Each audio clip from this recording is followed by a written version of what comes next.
J'aimerais aujourd'hui particulièrement regarder à Dieu, à son Fils, à cet amour que Dieu a manifesté au travers de son Fils.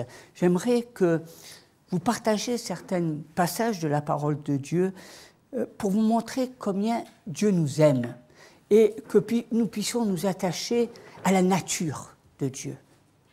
Jésus est venu nous révéler le Père. Et Jésus lui-même a pris de la nature de Dieu, du Père, pour nous le montrer. Il a vécu dans cette nature. Et c'est important que nous sortions un petit peu de nos théories, de nos règles, pour que nous puissions rentrer dans la nature de Dieu. Dans le livre de l'Exode, au chapitre 20, il nous est dit au chapitre 20, verset 3, « Tu n'auras pas d'autre Dieu en face de moi. Tu ne feras aucune idole, aucune image de ce qui est là-haut, dans les cieux, et en bas sur la terre, et dans les eaux par-dessus la terre. Tu ne te prosterneras pas devant ces dieux pour leur rendre un culte. Car moi, le Seigneur, ton Dieu, je suis un Dieu jaloux. Chez ceux qui me haïssent, je punis la faute des pères sur les fils jusqu'à la 3e et la 4e génération. Mais ceux qui m'aiment et observent mes commandements, je leur montre ma fidélité jusqu'à la 1000e génération. » La nature de Dieu. Dieu est un Dieu jaloux. Un Dieu béni, il est fidèle. Il est fidèle pour ceux qui marchent dans ses voies, dans ses commandements. Le livre de l'Exode, chapitre 34, versets 11 à 17, « Observe donc bien ce que je t'ordonne aujourd'hui.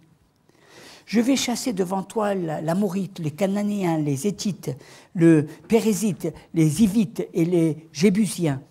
Garde-toi de conclure une alliance avec l'habitant du pays où tu vas entrer de peur qu'il ne devienne un piège au milieu de toi. » Dieu nous prévient. Il nous montre les dangers. Bien plus, leur autel, vous les démolirez, leurs stèles, vous les briserez, leurs poteaux sacrés, vous les couperez.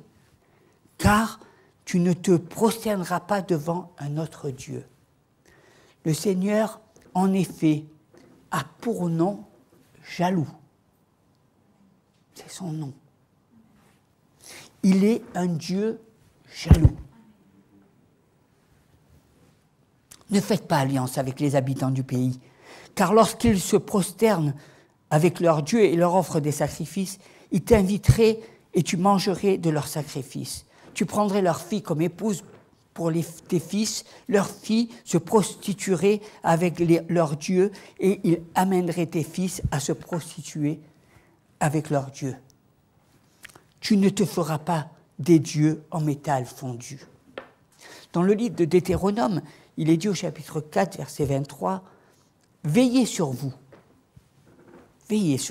afin de ne point mettre en oubli l'alliance que l'Éternel, votre Dieu, a traitée avec vous, et de ne point vous faire d'image taillée, de représentation quelconque, que l'Éternel, ton Dieu, t'ait défendu. Car l'Éternel, ton Dieu, est un feu dévorant, un Dieu jaloux. »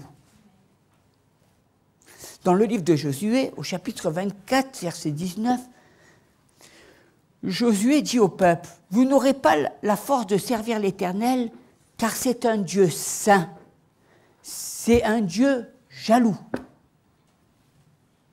Il ne pardonnera point vos transgressions et vos péchés. » Et dans le Nouveau Testament, si nous regardons, et c'est intéressant, à la 2e épître aux Corinthiens, au chapitre 11, verset 2, il nous dit « Car je suis jaloux de vous, d'une jalousie de Dieu, parce que je vous ai fiancé à un seul époux, pour vous présenter à Christ comme une vierge pure. Toutefois, de même que le serpent séduisit Ève par sa ruse, je crains que vos pensées ne se corrompent et ne se détournent de la simplicité à l'égard de Christ. Car si quelqu'un vient vous prêcher un autre Jésus que celui que nous avons prêché, ou si vous recevez un autre esprit que celui que vous avez reçu, ou un autre évangile que celui que vous avez embrassé, vous le supporterez fort bien. Dieu connaît nos faiblesses. Hein? Et à chaque fois, on voit un Dieu jaloux. Vous savez, un Dieu jaloux. Je souhaiterais, avec vous, définir ce qu'est la jalousie, parce que souvent, quand on parle de jalousie, on a tendance à voir le mauvais côté des choses, le côté négatif. Hein, on dira de quelqu'un, tu es jaloux, c'est pas bien. Mais sachez une chose, il y a, c'est vrai, une jalousie négative, mais il y a aussi une jalousie positive. Dieu est 3 fois saint, et son nom est jaloux. Toute jalousie n'est pas mauvaise, et si toute jalousie était négative, il ne pourrait pas porter ce nom. Ça ne ferait pas de lui un Dieu 3 fois saint, parce que nous savons que Dieu est sans défaut. Il y a une jalousie qui est remplie d'envie et qui a poussé, par exemple, Caïn à tuer son frère. Et ça, c'est une jalousie destructive que Dieu n'agrée pas, parce que ça a amené à faire des choses, cette jalousie a amené à être destructive. Mais il y a une jalousie, je dirais une jalousie que Dieu agrée, une jalousie protectrice, une jalousie qui n'est pas négative, une jalousie qui est comme celle d'un couple, où l'homme et la femme vivent cette protection. Quand Dieu nous parle de jalousie, il faut que nous comprenions que c'est un époux qui réclame l'exclusivité de son épouse. Il est exclusif. Il veut que nous lui manifestions notre amour. Il est l'époux. Tu es l'épouse. Et c'est important. Il ne permet pas. Il ne veut pas qu'il y ait autre chose. Il ne veut pas que tu aimes plus une personne ou quelque chose. Il veut que tu l'aimes profondément et que tu aies une relation d'amour avec lui.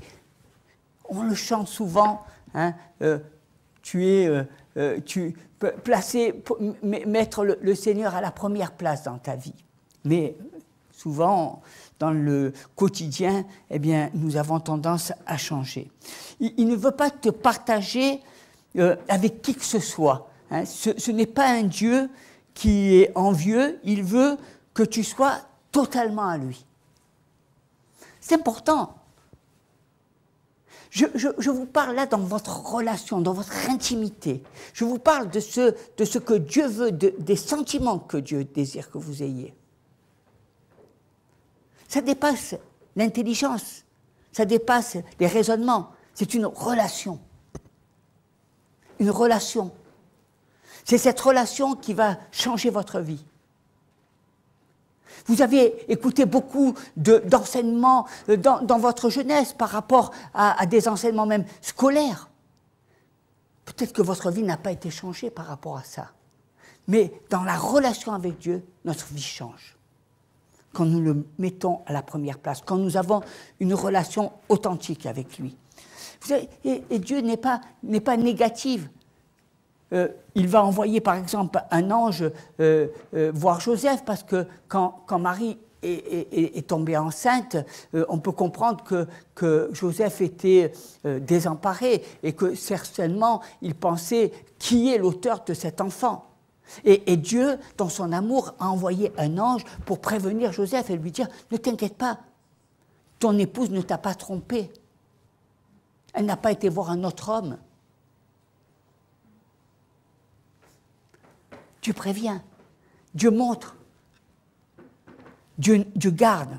Et dans les églises, souvent, on ne parle pas trop de ce Dieu jaloux. Hein. Vous savez, jaloux, le mot jaloux, en hébreu, c'est Elkana. Dieu jaloux, c'est Elkana. On va parler souvent de Jéhovah Rapha, Jéhovah Shammah, Jéhovah Jireh.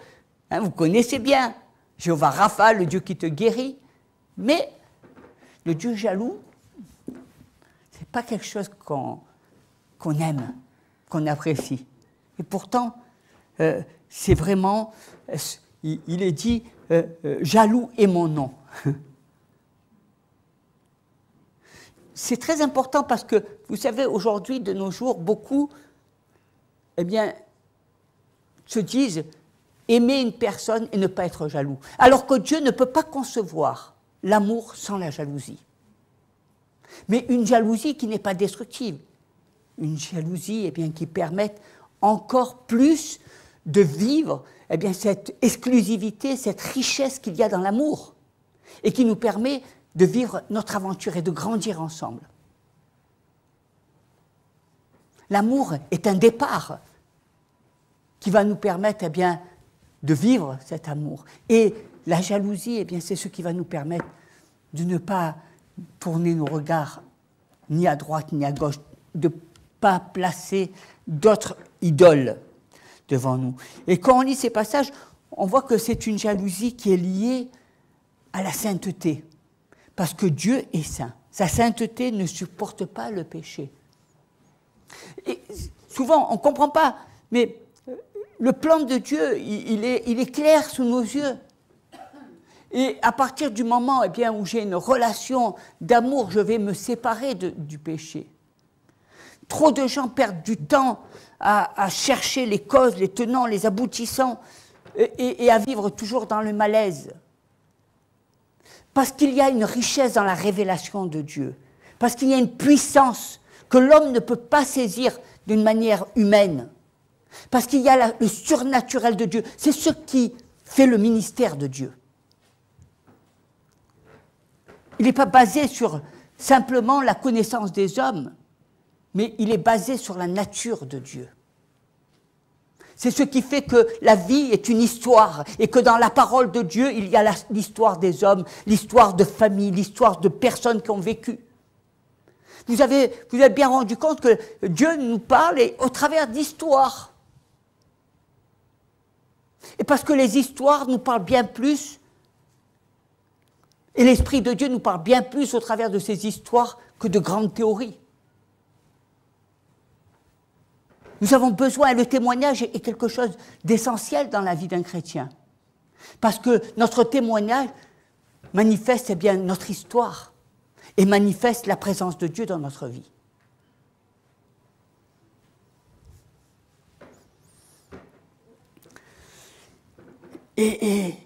Car l'Éternel, ton Dieu, est un feu dévorant, un Dieu jaloux. C'est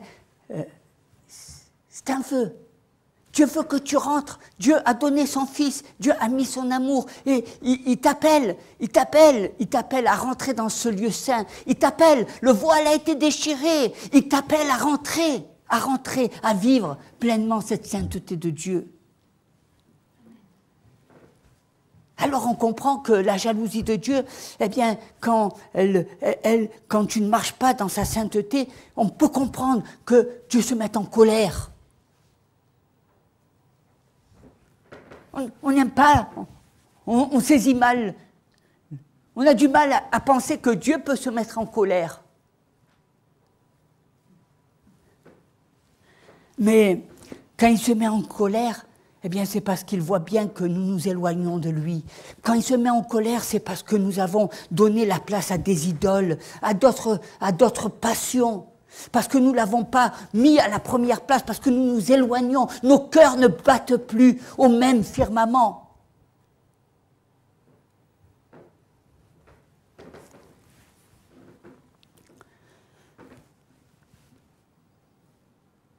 On peut comprendre souvent quand vous êtes marié et que quelqu'un vient et fasse une bise à votre épouse et qu'il le fasse avec une certaine éloquence que, eh bien, dans votre cœur, ça vous met en colère.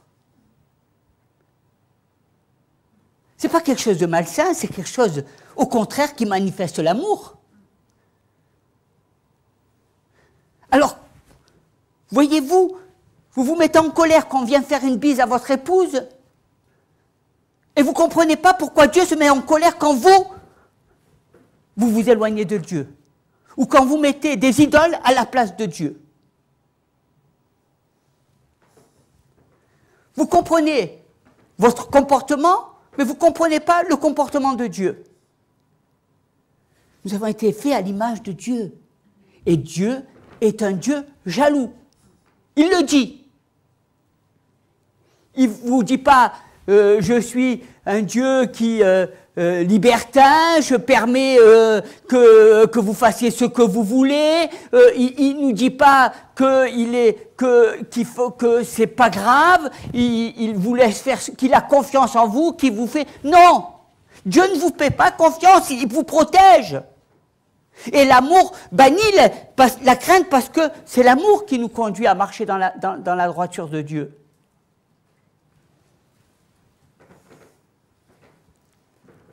Il nous protège. Vous le savez plus que quiconque. On peut tellement se laisser aller par d'autres passions, par des relations, par notre affectif, que finalement, on peut très vite s'éloigner de Dieu. Vous savez très bien combien vous êtes volatile et combien souvent, eh bien, vous êtes comme une petite abeille qui butinait de là et qui allait par là, oubliant, eh bien, ce qui est essentiel à votre vie. Il nous protège. L'amour que Dieu manifeste, c'est un amour bien protecteur, parce qu'il nous connaît et il sait de quoi nous sommes capables. Et vous savez, c'est des choses, quand des hommes, eh bien, voient qu'on fait une bise ou un acte de tendresse avec leur épouse, ça peut les amener jusqu'au divorce. Alors, imaginez-vous. Un véritable amour est un amour exclusif.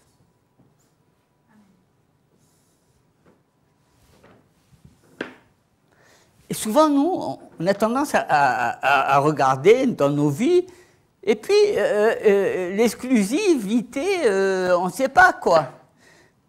Hein? On va regarder notre vie, bien sûr, ce qu'on aime, les personnes, etc., notre famille. Mais Dieu est un Dieu exclusif. Et il a bâti le couple sur le même modèle. Un amour exclusif. Une histoire d'amour. On ne peut pas vivre un amour exclusif si on a la tête à droite, à gauche, avec d'autres personnes, avec d'autres personnes, avec d'autres personnes. On est obligé de faire des compromis. On ne peut pas se couper en mille. On ne peut pas vivre pleinement son amour. Et bien souvent, on en arrive même à ce que, eh bien, d'autres personnes prennent la place de l'époux.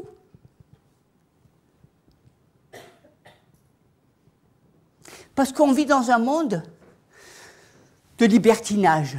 Un monde où finalement, eh bien, le monde accepte que tu sois un libertin, que tu puisses aimer plusieurs. Mais Dieu est exclusif. C'est pas qu'il avait quelque chose contre le fils d'Abraham, c'est pas qu'il était contre. Non, il a demandé à Abraham, eh bien, d'apporter son fils en sacrifice parce qu'il voyait bien que l'amour d'Abraham, le cœur d'Abraham s'éloignait de lui.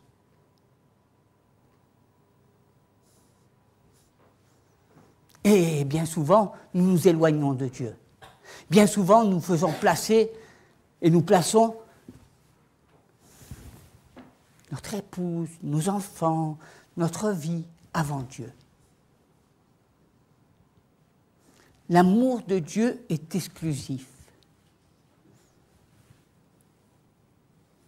Le feu, eh bien, est un feu bouillonnant. Une relation qu'on doit avoir et qui va aller jusqu'à l'éternité. Vous savez, Dieu n'accepte pas que lundi, eh bien, tu sois dans le monde et mardi avec lui pour l'étude biblique. Dieu ne permet pas que tu le partages avec le diable. Parce que quand tu es dans le monde, tu es avec le diable. Dieu veut que tu sois toujours celui que tu es, qu'il aime, et celui qui marche et qui partage cette relation avec lui.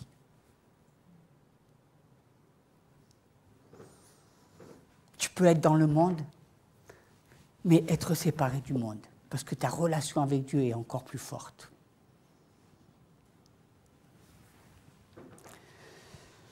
Et vous savez que Jésus aussi, dans le nom de Jésus, il y a Elkana, c'est-à-dire qu'un Dieu jaloux.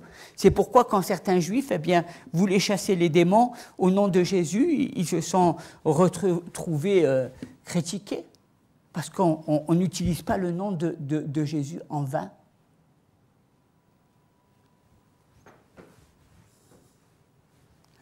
Alors qu'est-ce que c'est qu'une idole ? Quand on regarde à l'histoire, quand on regarde à l'Ancien Testament, on pense de suite à ces monuments, à ces statues, à toutes ces choses, ces statuettes, ces images. Mais il y a d'autres types d'idoles qui sont parfois plus difficiles à abattre que les statues. La pire, c'est qu'on peut passer à côté des idoles, d'une idole à une autre. C'est ça la pire des choses. Qu'est-ce que c'est que la définition ? Tout ce qui prend la place de Dieu dans ta vie est une idole. Tout ce qui prend la place de Dieu est une idole. La relation que nous avons avec Dieu est exclusive. Et nous le savons. Il y a des gens qui viennent dans l'église simplement pour rechercher la bénédiction. La bénédiction peut être une idole. On ne vient pas à l'église uniquement pour rechercher la bénédiction. On ne vient pas à l'église simplement pour recevoir des cadeaux. Et il y a beaucoup de personnes qui viennent et ils sont là simplement pour être bénis. Ils ne veulent pas grandir, ils ne veulent pas recevoir, ils ne veulent pas connaître celui qui bénit. Ils viennent simplement rechercher à être bénis. Et dans leurs prières, il n'y a que les prières qu'ils demandent à Dieu pour recevoir, pour être bénis. Alors que Dieu veut que nous ayons une relation authentique. Tu viens à l'église pour Jésus.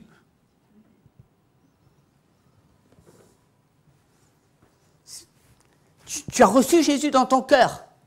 Tu viens pour lui, pour ce qu'il représente dans ta vie, pour entendre sa voix, pour le connaître davantage. Tu as soif de lui. Et c'est pour ça que tu viens. Vous voyez les idoles. Ton téléphone aussi peut être une idole. Vous avez l'homme moderne, il passe plus de temps à regarder son téléphone que de lire la Bible. Et le matin, en se levant, qu'est-ce qu'on fait ? On regarde plus souvent le téléphone que de louer le Seigneur. Ton téléphone est une idole.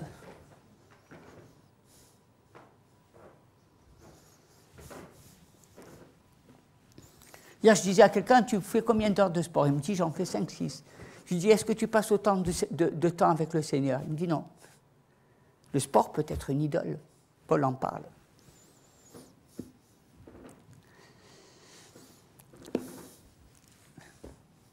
Il y a des gens, avant d'aller se coucher, ils ne peuvent pas aller se coucher s'ils ne regardent pas une série de télévision.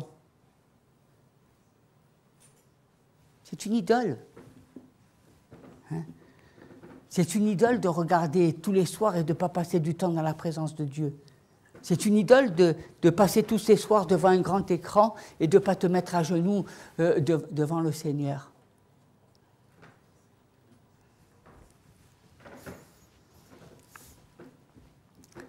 C'est ça qui est important. Ce n'est pas que Dieu est contre. Dieu n'est pas contre le fait qu'on regarde une série de télévision.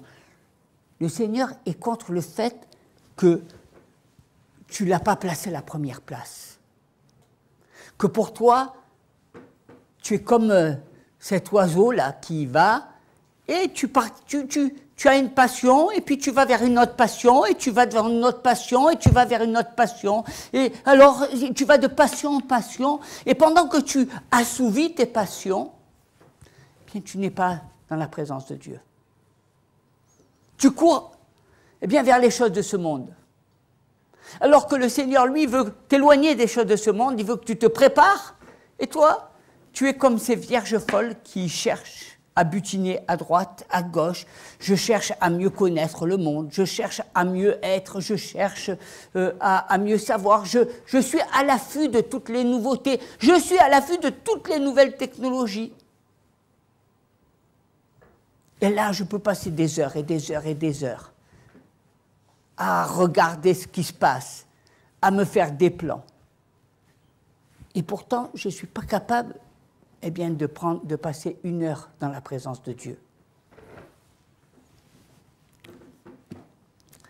C'est important que chacun de nous puissions prendre conscience de cela et que nous puissions, je dirais, savoir où nous avons placé Dieu dans notre vie.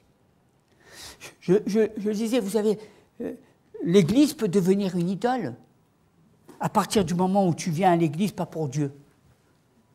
Si tu viens à l'Église, pour un homme, l'homme de Dieu, ou pour rencontrer un mari, ou pour voir des frères et des sœurs, c'est une idole, parce que tu ne viens plus pour Dieu, l'essentiel. Dieu n'est pas contre que tu rencontres des chrétiens, des frères et sœurs, mais il est contre le fait que ta priorité, elle soit basée non pas sur lui, mais sur les personnes.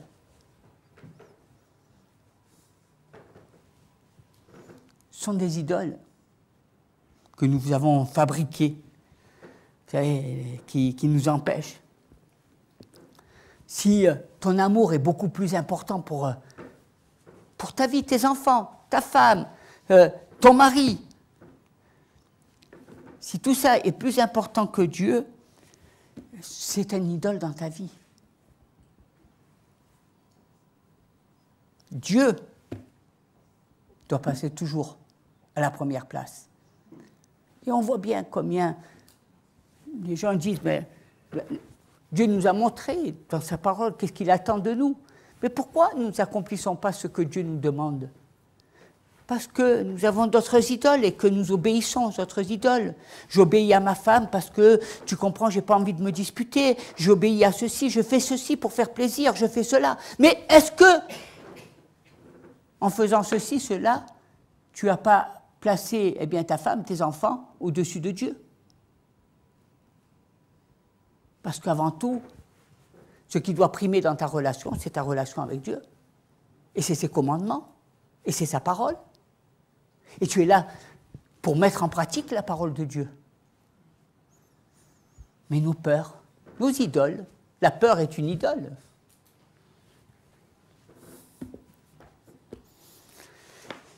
L'argent, trop de personnes sont là et donnent à l'argent une importance alors qu'ils se battent, ils se détruisent, ils tuent leur santé pour l'argent. L'argent devient un dieu.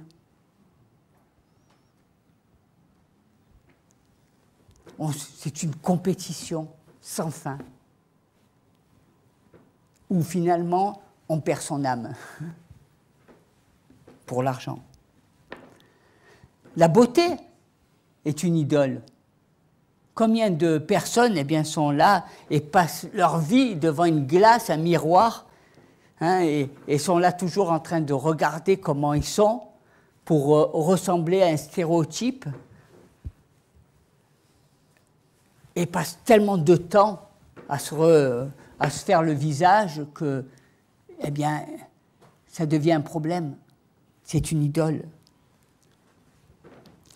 Vous savez, il y a une chose que vous devez comprendre, c'est que Jésus ne supporte pas d'être à la deuxième place dans votre vie.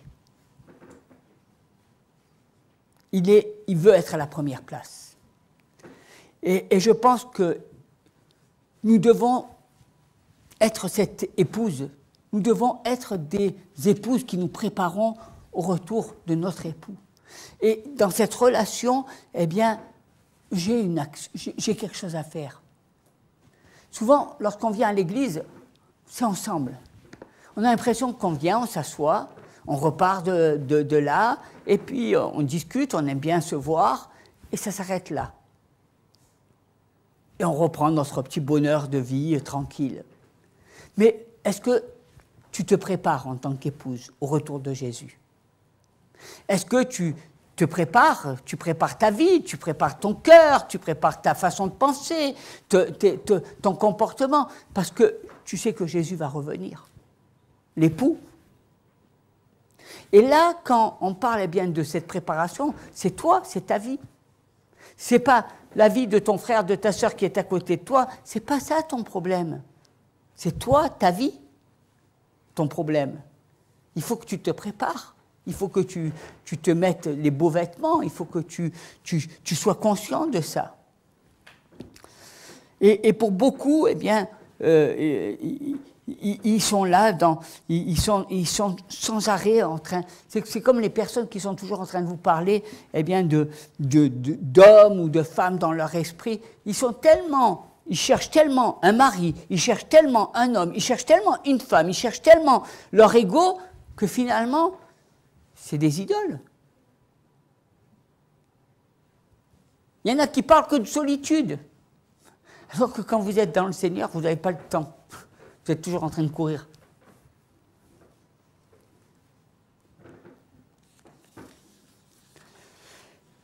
Et l'amour et la jalousie, bien, vont tout le temps de pair. Ça va toujours ensemble. Et aimer sans jalousie, ce n'est pas la nature de Dieu. Et nous, dans notre société, le monde, nous dit, mais non, tu peux aimer. Tu es libre d'aimer plusieurs personnes. Tu ne fais pas de mal. C'est universel. Non.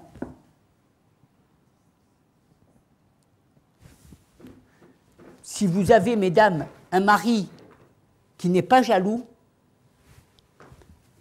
ne dormez pas tranquille.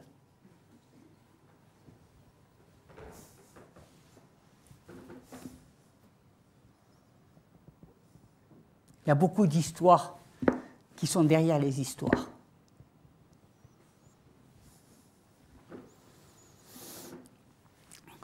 Je voudrais vous dire une chose, c'est que ce n'est pas que Dieu veut pas t'accorder la bénédiction, mais Dieu a un problème avec ton cœur. C'est pas qu'il veut pas te donner, mais il a un problème avec ton cœur. Et la grande maladie de l'Église, c'est les cœurs. Des hommes, des femmes qui ne sont pas bouillants. Des hommes, des femmes qui vivent dans leur passé, comme si que Dieu était le Dieu du passé, qui n'était pas le même. Des hommes, des femmes qui s'éloignent de Dieu parce qu'ils font comme si qu'ils avaient été déçus de Dieu. Parce qu'ils ont eu des histoires, des problèmes avec des chrétiens dans l'Église. Et ils ont pris en otage le Seigneur.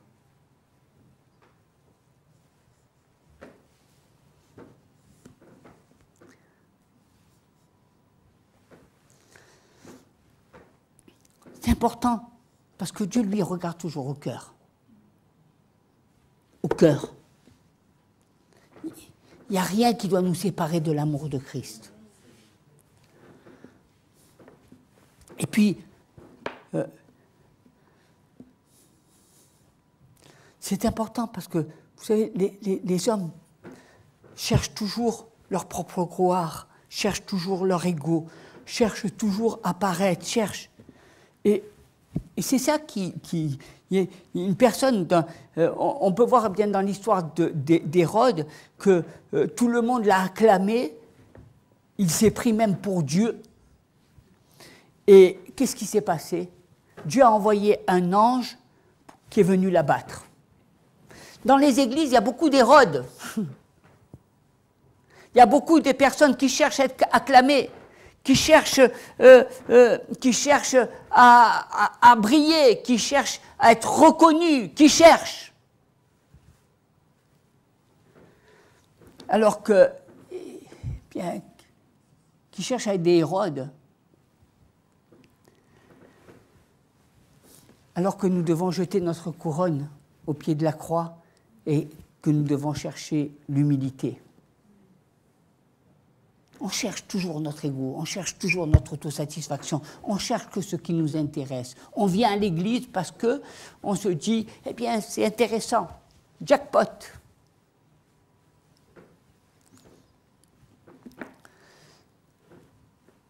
On peut avoir des déceptions, on peut avoir des échecs, mais rien ne peut nous séparer de l'amour de Jésus.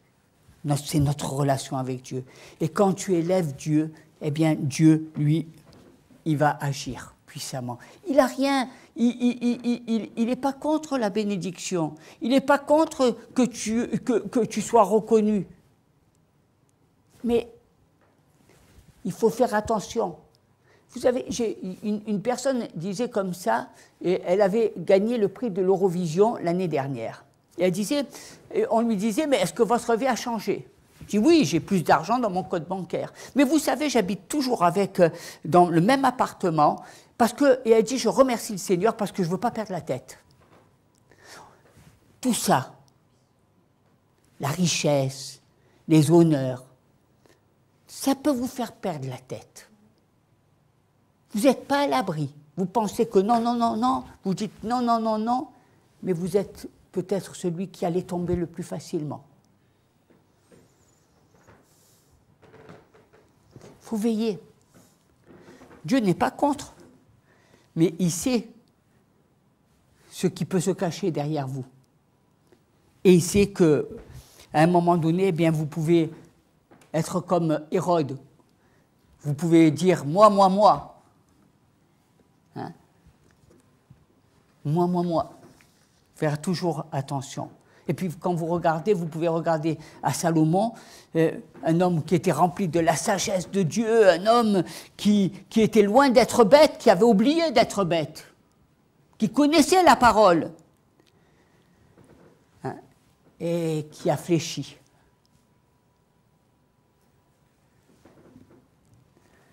Hein? C'est pour ça que Dieu est un Dieu jaloux.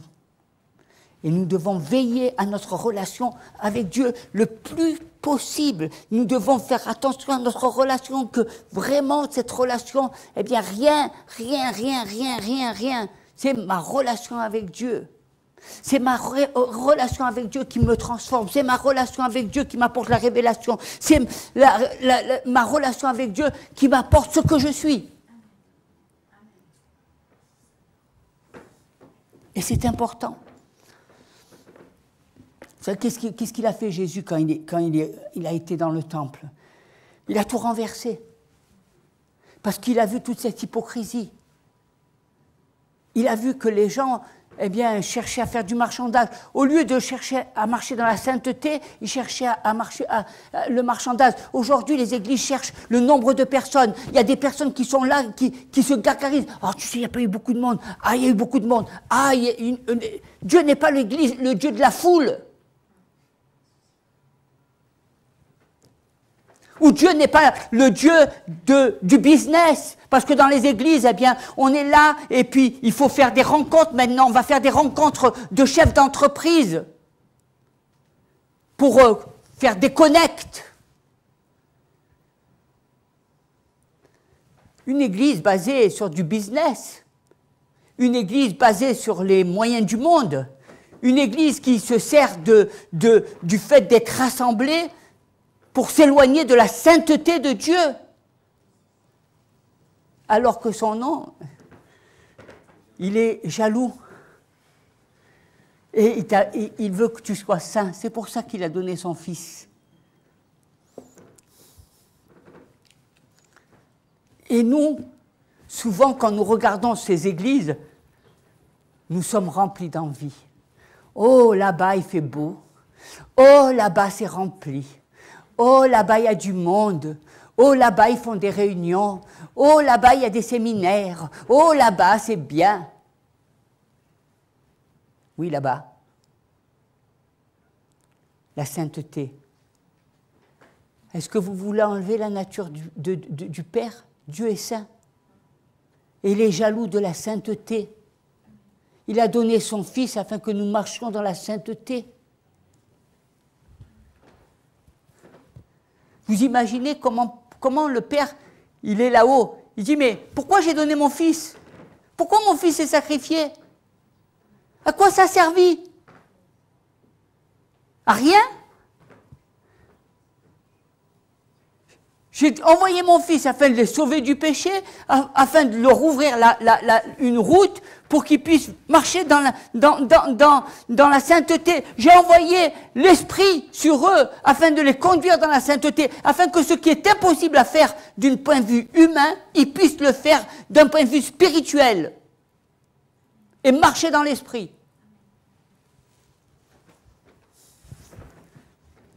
On peut comprendre que Dieu se mette en colère. On peut aussi dire quel gâchis. Souvent, on est là en train de dire, mais comment les Juifs, à l'époque, ils n'ont pas pu reconnaître Jésus? On peut se poser la même chose aujourd'hui. Comment les chrétiens ne peuvent pas voir Jésus?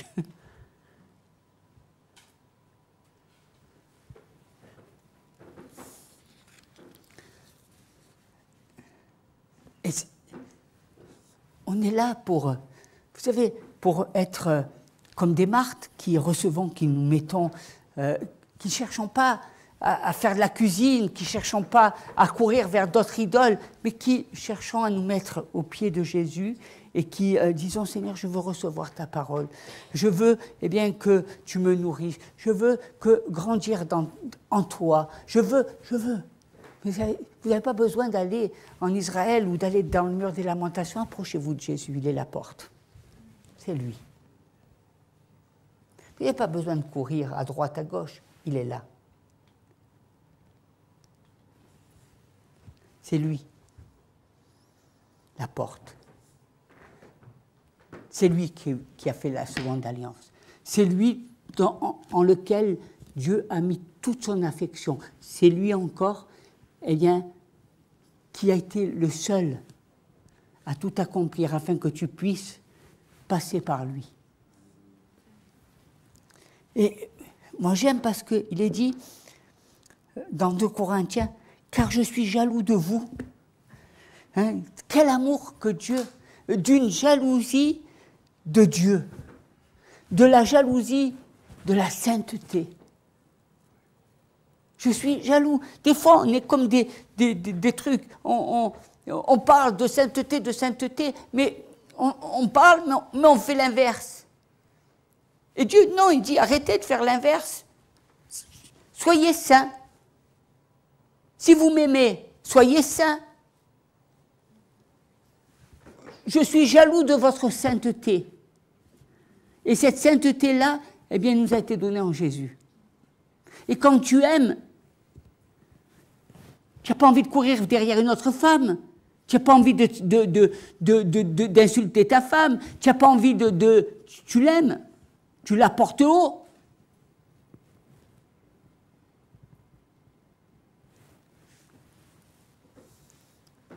La sainteté. Et il dit, car je suis jaloux de vous, d'une jalousie de Dieu, parce que je vous ai fiancé à un seul époux,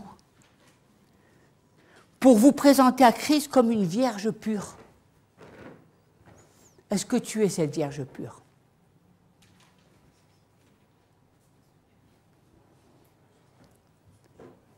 Et si tu ne l'es pas, recherche. Tu sais, avec Jésus, on a envie d'être une vierge pure. Avec Jésus, on se prépare, parce qu'on sait qu'il va revenir, parce qu'on a soif de lui, parce qu'on comprend que toutes les choses de ce monde, toutes les richesses, tout ce que le monde procure n'est rien par rapport à Jésus. On sait que tout est en lui, que l'amour est en lui, que la vérité est en lui, que notre vie, notre destinée est en lui.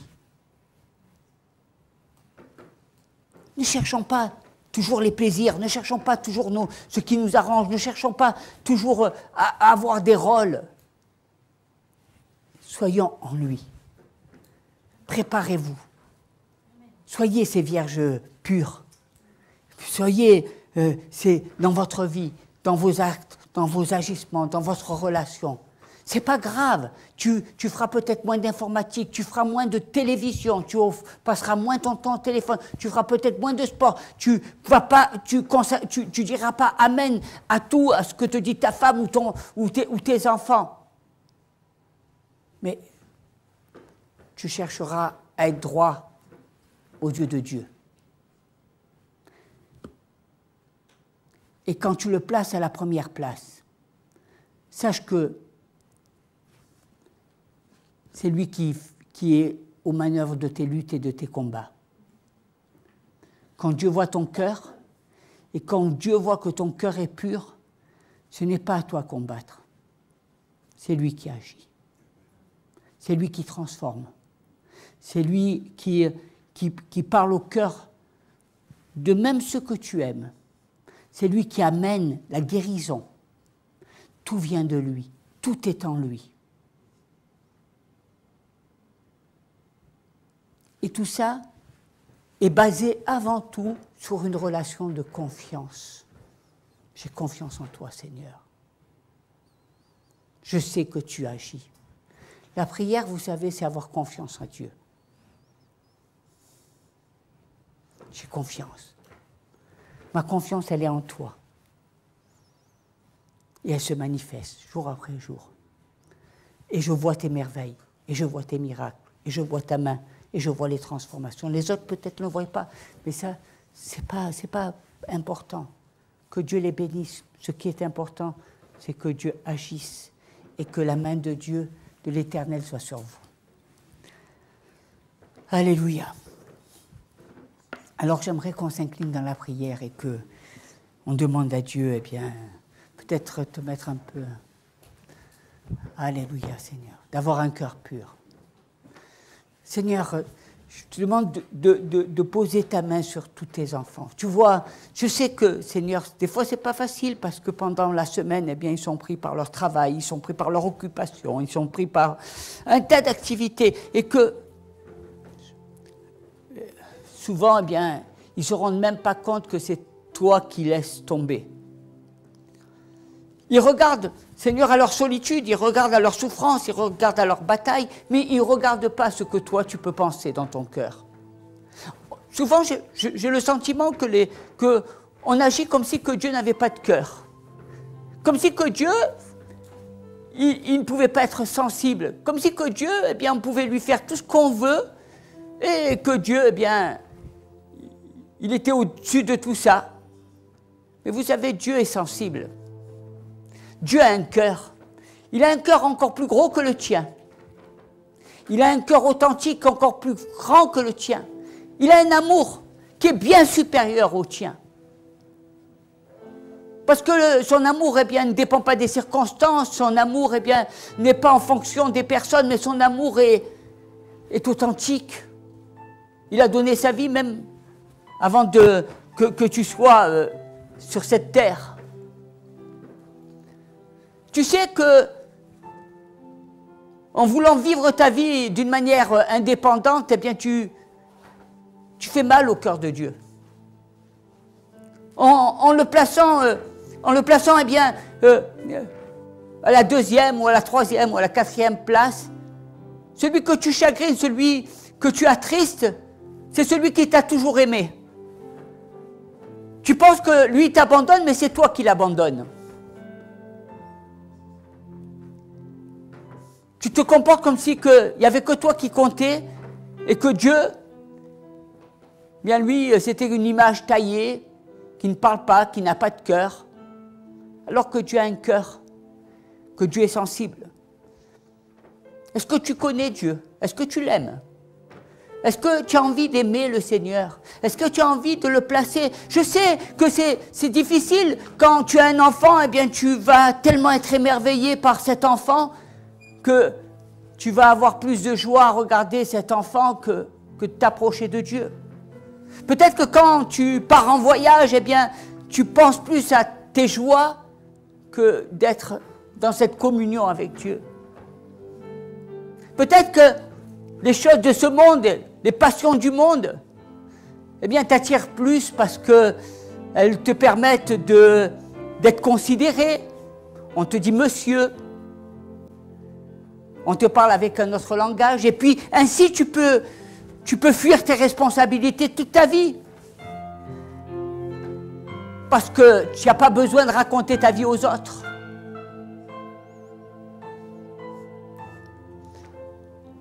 Alors que Dieu, lui, il désire eh bien, que tu t'approches de lui, que tu lui ouvres ton cœur.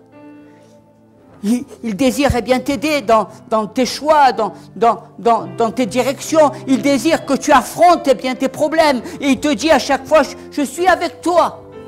Tu n'es pas seul dans tes combats.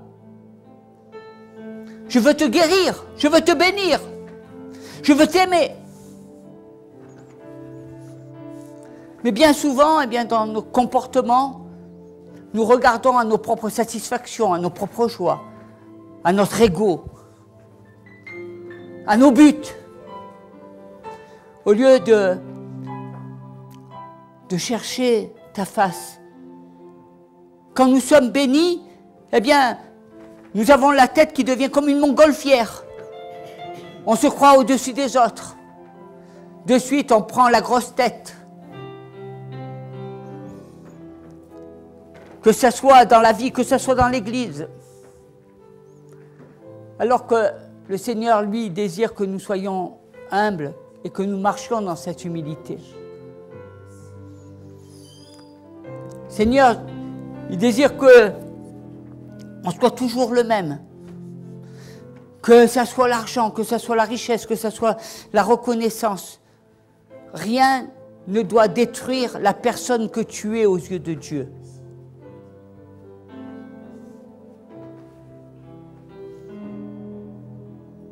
Et sa parole et son esprit eh bien, sont là pour te guider, pour te conduire. Que tu aies le zèle de l'évangile, que tu aies eh bien, ce désir de mâcher, de manger cette parole, que tu puisses te nourrir jour après jour de lui, que encore dans tes prières, eh bien, tu lui dis, Seigneur, je veux encore plus de toi. Je veux vraiment eh bien, avoir cette relation forte, puissante, cette relation authentique, toi et moi. Un amour exclusif, un amour eh bien, où je t'aime, et je sais que je t'aime.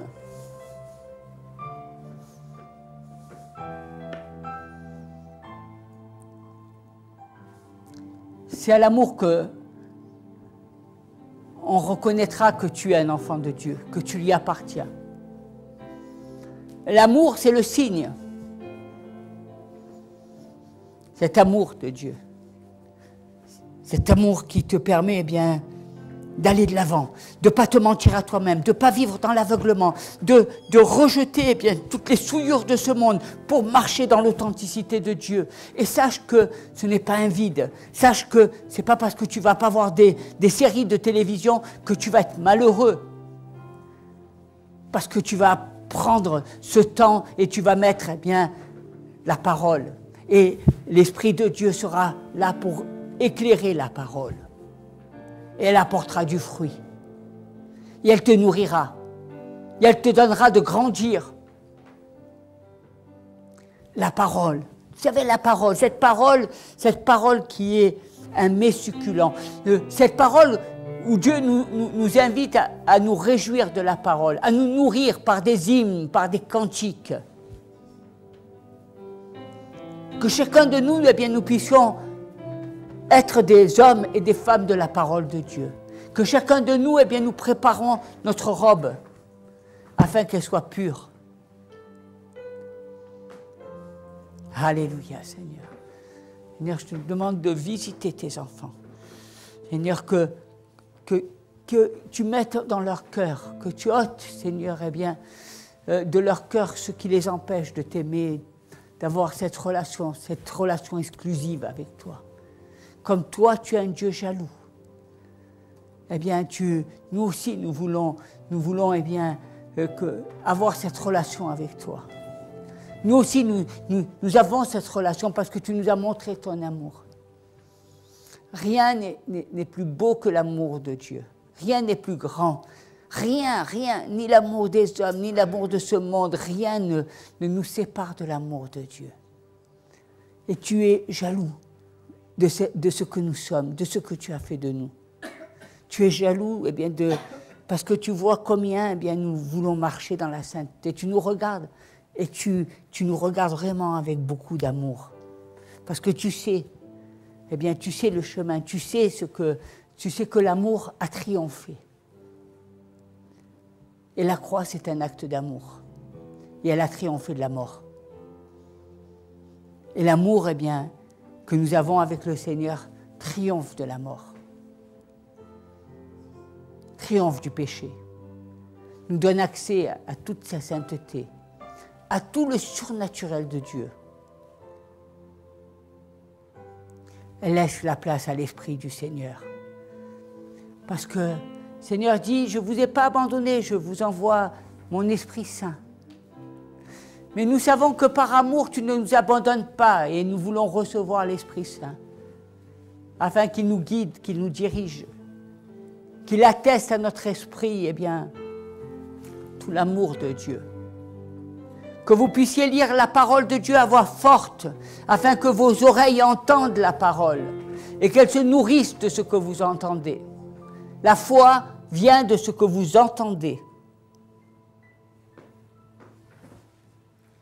Nourris-toi de la parole. Nourris ta vie, non pas de ce que tu vois à la télévision, non pas de ce que tu entends dans ton entreprise, mais nourris-toi de Dieu, de sa parole, de cette lampe. Nourris-toi de cette nourriture. Et tu verras eh bien que tu seras nourri avec les meilleurs froments et que tu pourras grandir comme un cèdre du Liban, où tes feuillages seront toujours verdoyants. Alléluia. La la la la la la la la la la la la la.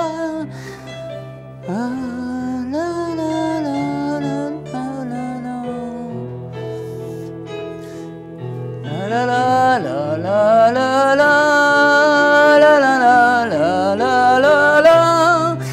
la la la la la la la la.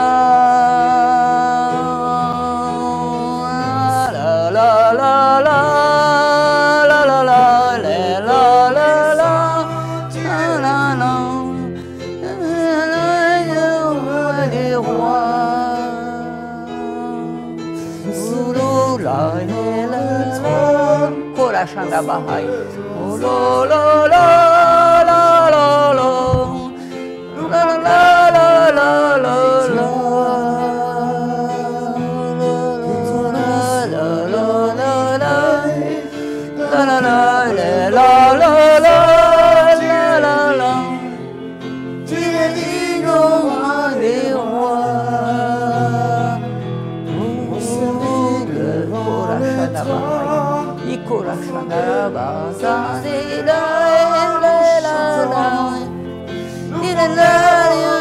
victoire de l'agneau.